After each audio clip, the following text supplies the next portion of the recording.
Alright, ready? Okay, don't be nervous. Alright, I won't be.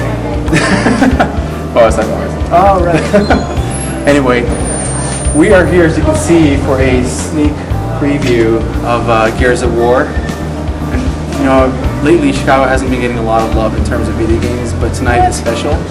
Tonight is very, very special.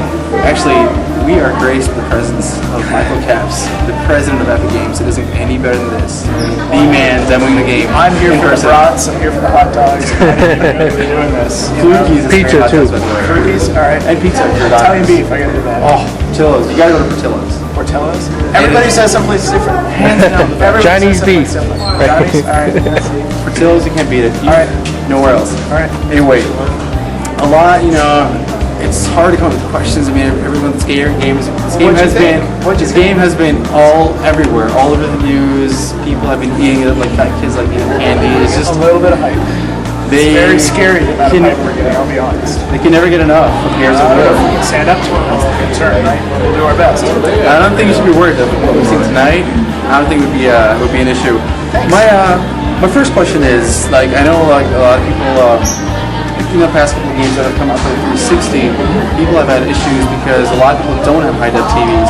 Now, how does this compare? What we've seen, most of the demos I've seen are on high-def. How does this game play on a standard television? I mean, sure, it looks great on high def, but we got to figure that not everyone's got one. I'll be honest, I don't have one. I'm the president of a game company that makes next generation games, and I haven't got one. Well, I got one at work. I have a beautiful TV at work, but at home, no, I've got the cruddy old 30-inch TV set, and so it's got to look good. You got to be able to read the icons in the menus, stuff like that, right? I got really hurt by an unnamed 360 game where I couldn't tell what was going on in the menus on my regular television set. I mean, we don't want to sell games just to the guys who have a high def set. As much as, you know, we want everyone to have, I kind of like their grandmothers to buy a copy of this game, right? And you got to make sure you got to stay there. So how does the aspect ratio work? Because I know the game looks phenomenal. It's very atmospheric in the widescreen. I'm sure the developers, the artists had that in mind. But how does that carry on into...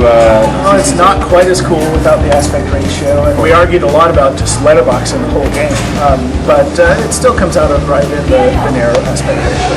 How has the support been by Microsoft starting the development of Gears of War? You know, that hype you were talking about? That's their job, right? We make a game and hope that people like it, and Microsoft hypes it up. And they've been out there, I mean, they're doing cool stuff like this.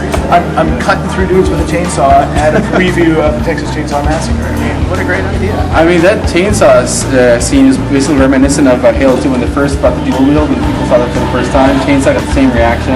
Okay. Both crowds just broke down, like broke out into applause. Well, I mean, it's not the first time a chainsaw's been in the game. That wasn't the first time dual wield's been in the game, but I think we did it in a way that's really fun. Exactly.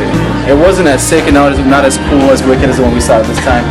What about launch parties? Like, do you have any big, huge launch parties planned for this game, particularly in Chicago? In Chicago? Dude, I wish. I'm sorry. We don't even have one planned in Raleigh right now where our guys are. I think they're all just going to quietly go home and go to sleep after working on this for a few years. So, sorry, no. Exciting Hollywood party that most of us aren't invited to. Right. I know the game is coming out very soon, and I don't want to get ahead of myself, but what's in store once the game comes out? Like, what do you plan to do?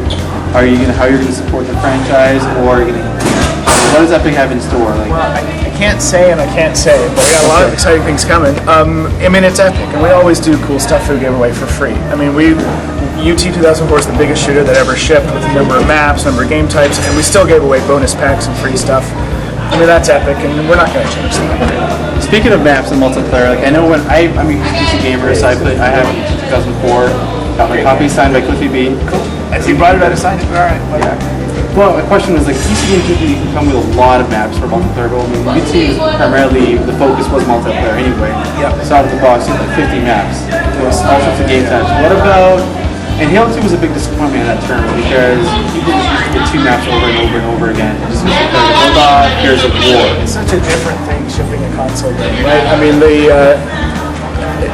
what people are willing to accept in the play experience on a console, they want it to be perfect. They don't want it ever to crash. They don't want it ever to go slow. And so the amount of testing and effort we put in one of these maps compared to a UT map where you can make them in a couple of weeks and you knock something out, and there's some collision problems, we just patch it online, no big deal. But, you know, we can't assume that's going to happen in the console space. So yeah, you don't get the same map count. UT is going to have, you know, dozens and dozens and dozens of maps. We'll still do that. But now in this space, it's going to be, you know, a little closer to 8 or 10. I see. We'll try to get you a couple more, then. We'll see.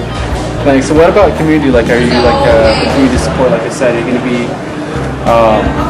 will there be an option for people in the community to be able to make maps like they do for PCs? Like, is there any way to do that? Right now, we don't have any. No toolkit in there. No. It's just the game on the 360. All right. Okay, I got some more questions in mind. Came to mind. Now, what we saw was pretty much like a very polished version of the game. Is the game's like almost a month away from release. Is the game finished? Are they finished with development? I mean, we're locked down except for showstopper bugs, right, at this point. So, and the gameplay is finished. We're not adding new features at this point. It's just finishing what we got and polishing it until it shines.